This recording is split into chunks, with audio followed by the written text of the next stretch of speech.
ወገኖች ዛሬ እኮ እየተቸገርነው ሰብከን ነው ለመኖር የምንሞክረው። ሰብከን መኖር ከባድ ነው። ኖረን ስንሰብክ ነው እኮ ሰው የምንገዛው። ጌታ ኢየሱስ ክርስቶስ ባስተማረበት ጊዜ ሁሉ እንደ ባለስልጣን ይደነቁበት ነበረ። የሰው ህይወት አለመለወጥ አይችልም።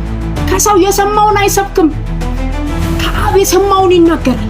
ዛሬ የተቸገርነው እኮ ግንድ ይዘን እየዞርን ጉድፍ ለመገላገል እየሞከርን እኮ። ህይወታችን በዚያው ቃል ሲመረመር እየተጠየቅንበት እኮ ነው መግዛት ያቃተው።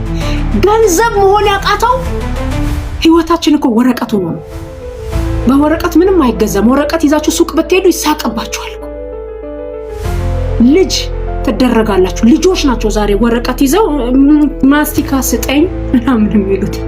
ቆይቶ እንደኔ አይግባችሁ። እኔ ቆይቶ ገባኝ። መድረክ አትድፈሩ።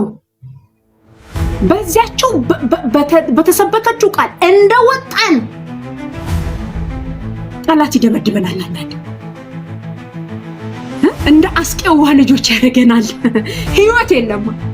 የአስቄዋ ልጆች በሰሚ ነው አጋንንትን ዴሊቨር ለማድረግ የሚሞክሩት። ስለዚህ ጳውሎስን አውቀዋለሁ ይኖራል አለ። ኢየሱስም ኢየሱስ ነው አለ። who are you ነው ያላቸው።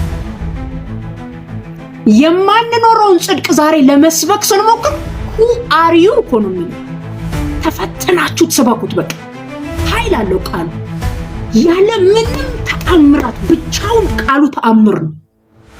ጌታ ኢየሱስ ክርስቶስ በምኩራብ ገብቶ ሲያስተምር በጣም ዶሚኔት ያደርግ ነበር። ምክንያቱም ስልጣን አለው በቃሉ ላይ። ይሄ ብቻ አይደለም፣ መልእክቱ የስጋ አይደለም፣ መለኮታዊ ነው፣ ዲቫይን ነው። ምን ትላለህ ብለን እንቀበለው እንጂ አብ የሚናገረውን ይናገራል። አብ ሊል የፈለገውን ይናገርለታል።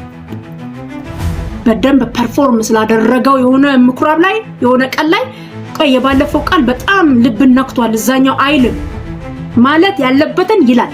ስለ ቃሉ ሊመጣ ያለውን ተቃውሞ ሳይፈራ ይላል።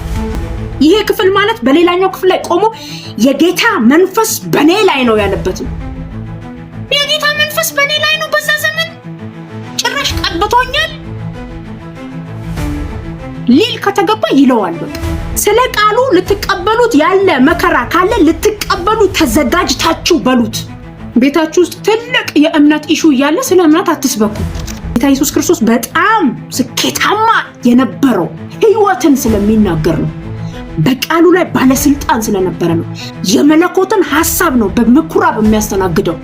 የመለኮትን ድምጽ በስልጣን ያስተምር ነበር።